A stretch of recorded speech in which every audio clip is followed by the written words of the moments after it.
Oi, Fonete, tudo bom? Sua veterana chegou! E chegamos para quê?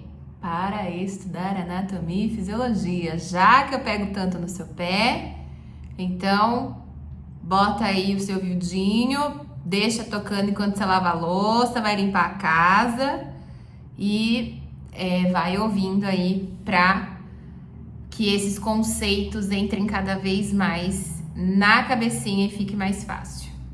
A gente vai falar hoje do livro Anatomia e Fisiologia aplicada à Fonoaudiologia. A gente está no capítulo 2, compreendendo orientação e nomenclatura. Conceitos básicos, terminologia e nomenclatura. A anatomia e fisiologia são ramos da biologia. Você pode lembrar, a partir de um curso de ciências biológicas do ensino médio, que a biologia é o estudo científico dos organismos vivos. Um organismo vivo é qualquer coisa que demonstre as propriedades de vida, incluindo, mas não se limitando a estrutura celular. A célula é a unidade básica do organismo.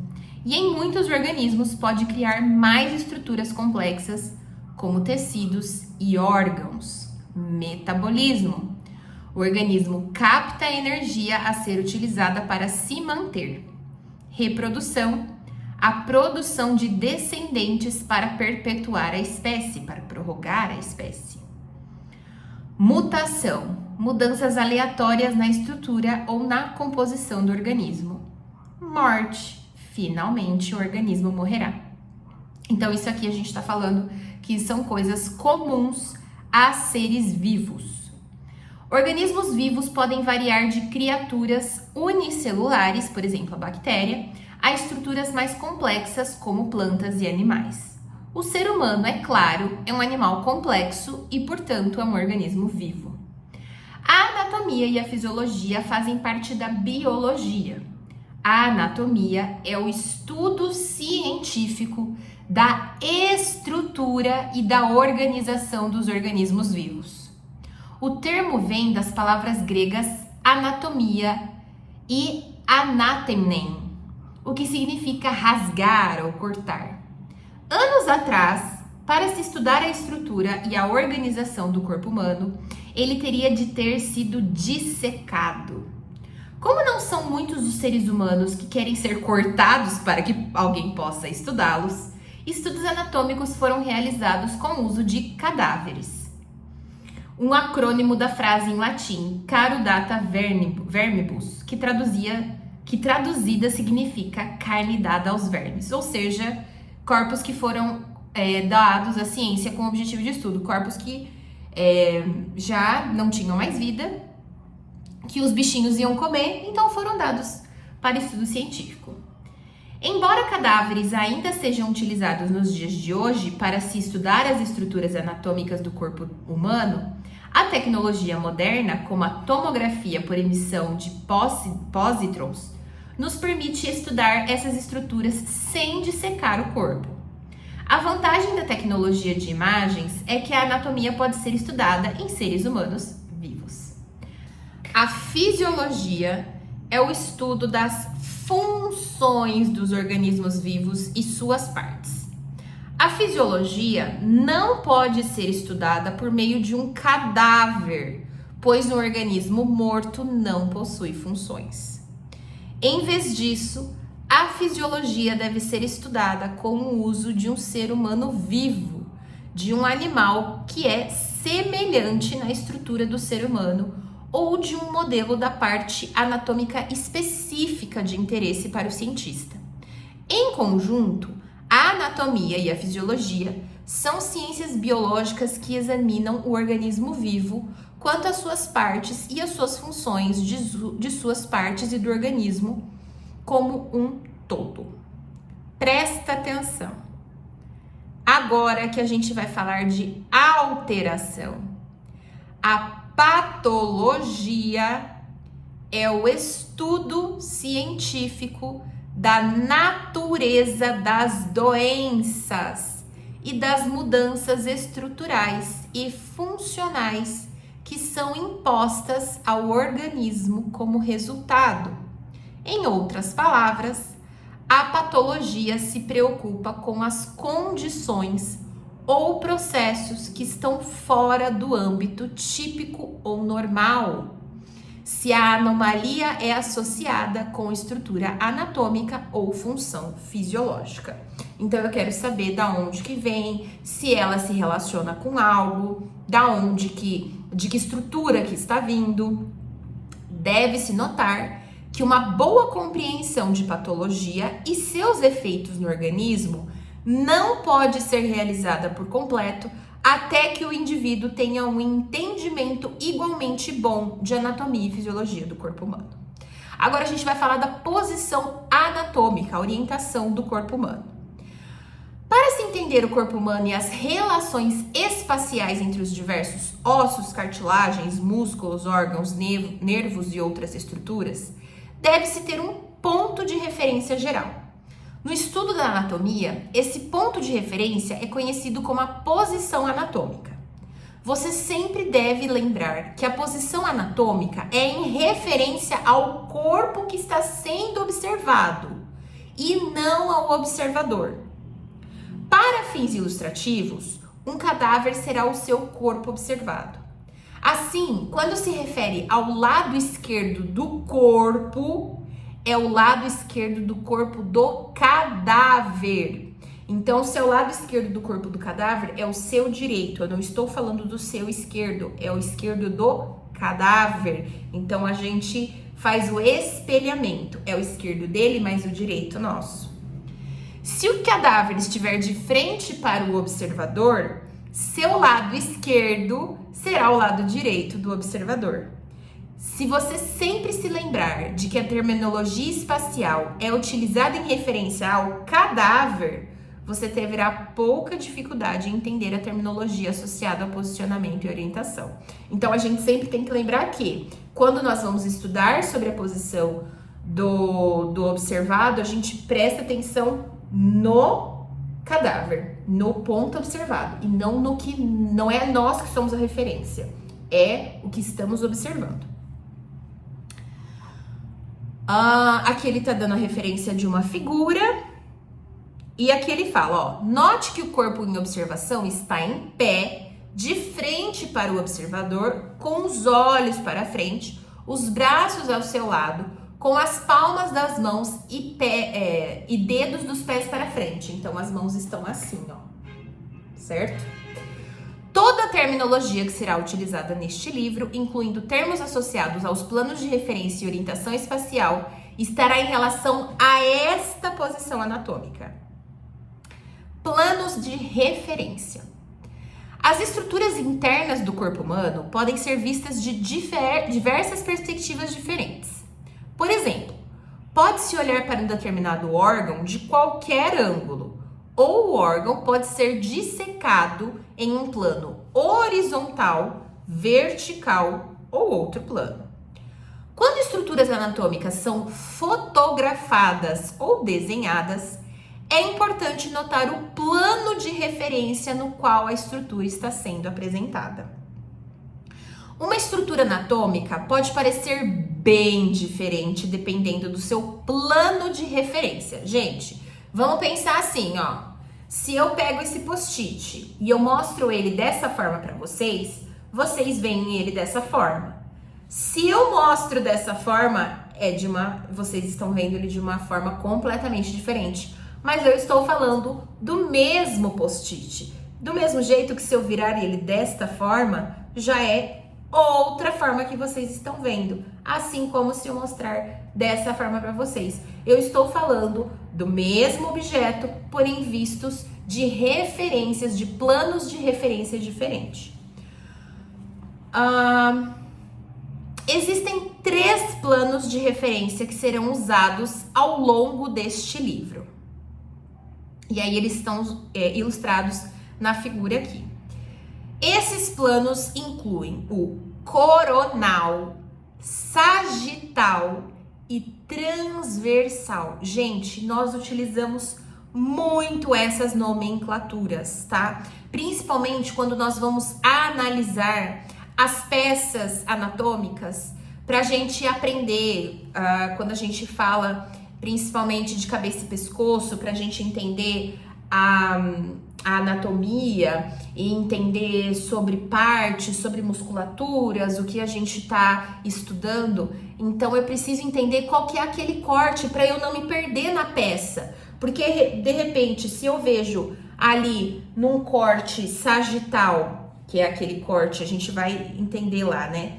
Mas quando eu vejo aquele corte assim, no meio e aquele plano olhado com uma cabeça assim, eu falo, gente, o que eu tô enxergando aqui? Se eu não entender do que está falando, eu não vou entender que estruturas que eu estou enxergando. E aí vai ficar mais difícil de eu me remeter àquilo num ser humano e muito mais difícil de eu entender aquilo lá na prática.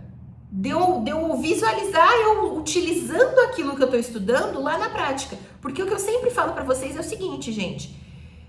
A gente tem que saber disso, não pra decorar, pra fazer a prova, mas porque isso é de extrema importância lá na nossa prática. Porque eu preciso saber quais estruturas se conectam, os ligamentos, os músculos, eu preciso saber de pregas vocais, eu preciso saber do nervo auditivo, eu preciso saber de várias minhas estruturas para eu saber lá na frente, quando eu tiver com o meu paciente, o que está se conectando, onde pode estar a patologia. Lembra que a gente precisa estudar a normalidade para depois estudar a patologia. Por isso que eu preciso entender qual que é o corte que eu estou falando para eu entender.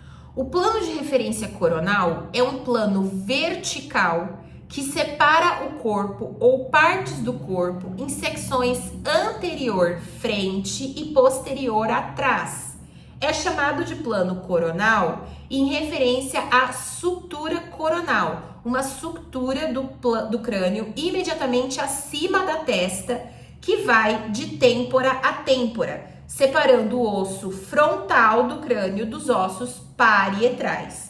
Esse plano de referência, por vezes, também é chamado de plano frontal, ou seja, é o corte que eu pego e separo a metade da frente da metade de trás. O plano sagital também é um plano de referência orientado verticalmente, que eu imagino que eu passei um corte de assim, no meu corpo, e eu separei as minhas duas metades. Apesar de a orientação ser um pouco diferente do plano coronal. No caso do plano sagital, o corpo ou partes do corpo é separado em porção esquerda e direita. Esse plano recebe esse nome em referência à sutura sagital, que ocorre longitudinalmente até o centro da parte superior do crânio, onde os dois ossos parietais se articulam. Se for dividir o corpo ou uma parte do corpo até o meio, de forma que haja uma porção esquerda e uma direita de tamanho relativamente igual. Isso é chamado de plano médio sagital. Então, quando a gente pega praticamente igualzinho, a gente está falando do plano médio sagital. O termo parasagital costuma ser usado em referência a qualquer secção que está paralela ao plano médio sagital. Então, se eu cortar um pouquinho mais para cá, um pouquinho mais para lá, é parasagital. Por fim, o plano transversal, ou seja, que eu atravesso, transverso, é um plano de referência horizontal, que separa o corpo ou partes do corpo em porções superior e inferior. Então, de cima e de baixo. Quando o mágico realiza um truque no qual o assistente se deita dentro de uma caixa e é supostamente cortado ao meio, basicamente o assistente está sendo dividido em um plano transversal. Deve-se observar que em neuroanatomia o termo plano horizontal é utilizado com maior frequência do que plano transversal, ou seja, aquele que corta a gente daqui para cima, daqui para baixo, é o plano transversal ou plano horizontal, para a gente não se confundir. Agora a gente vai entrar numa parte bem interessante, que são outras terminologias associadas à orientação espacial.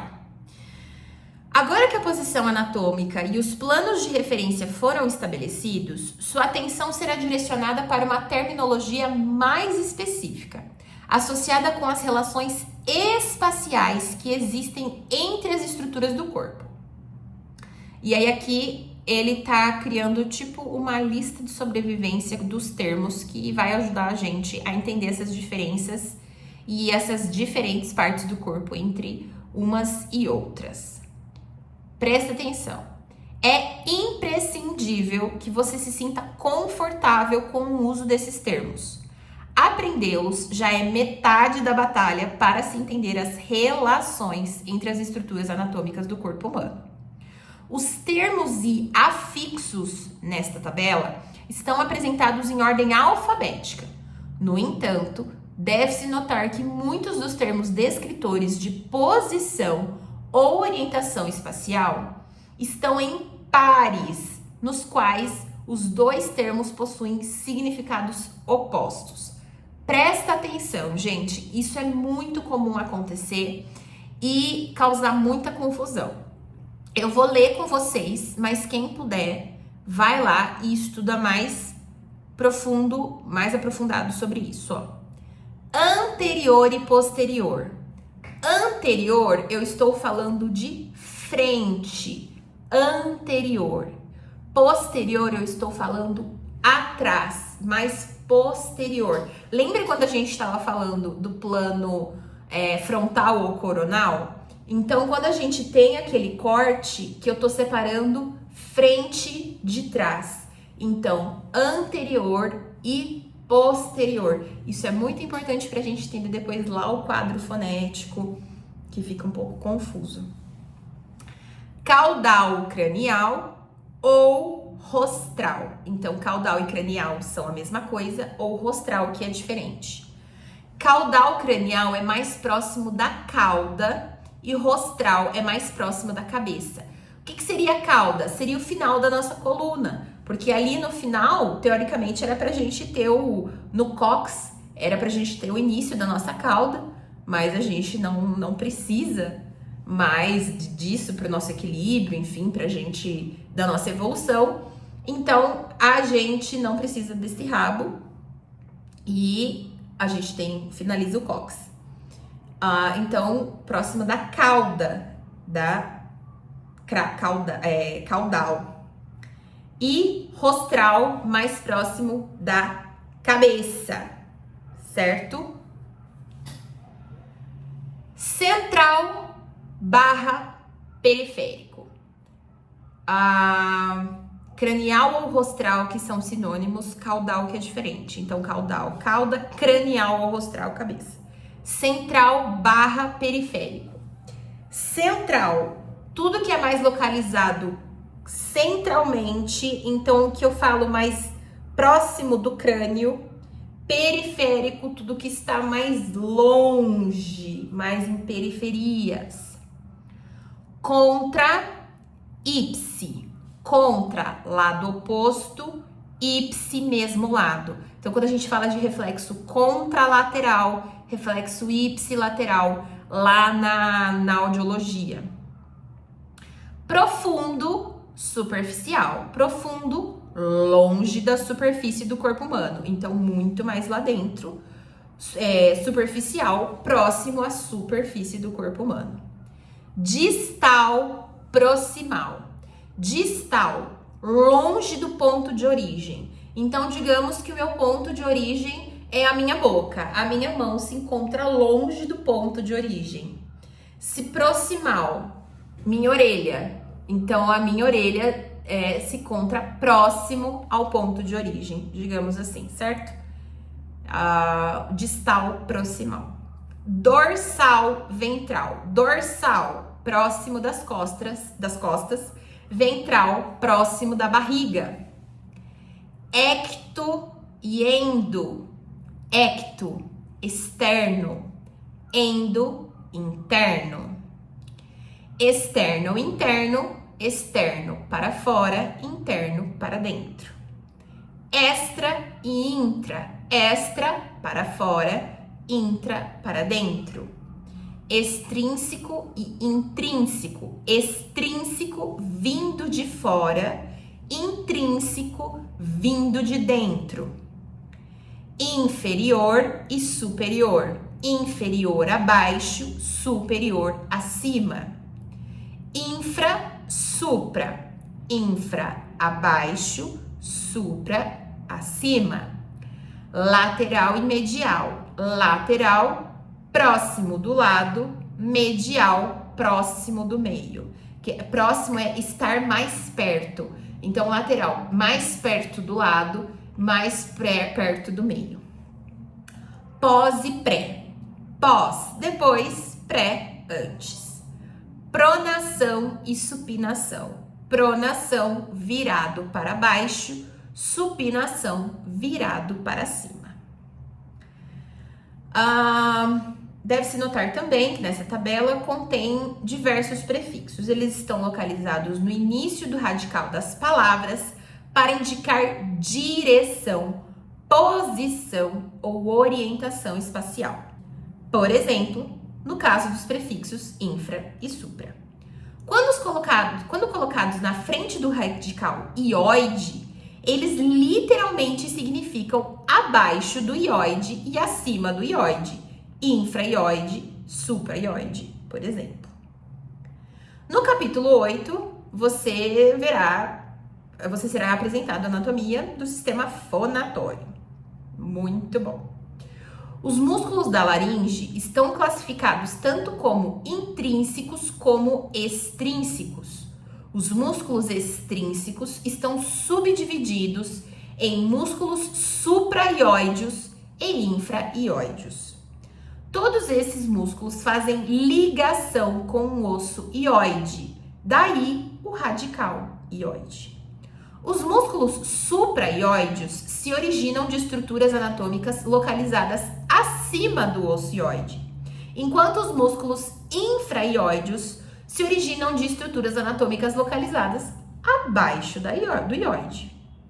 Como segundo exemplo, considere os prefixos pré e pós, quando utilizados em conjunção com o termo central e com referência ao giro, circunvoluções do cérebro. Esses termos denotam dois giros muito importantes do cérebro. O giro pré-central é a principal área motora e o giro pós-central é a principal área somatosensorial. Nesse exemplo, o radical central se refere ao sulco central, um canal estreito que separa o lobo frontal do lobo parietal. O giro pré-central é localizado imediatamente anterior ao sulco central, ao passo que o giro pós-central é localizado imediatamente posterior ao sulco central. Certo? Acho que deu pra gente entender aí muito bem um pouco do que a gente conseguiu ver. São muitos conteúdos, muitas coisas pra gente utilizar, muitas coisas pra aprender. Ouve de novo se você precisar. Lê. Vai lá, pega o livro, pega mais coisas. Se você quiser, procura mais sobre isso. Faz resumo. Vai atrás, ouve quantas vezes forem necessárias, que vai te ajudar, certo? Um beijo e um queijo, bons estudos, tchau!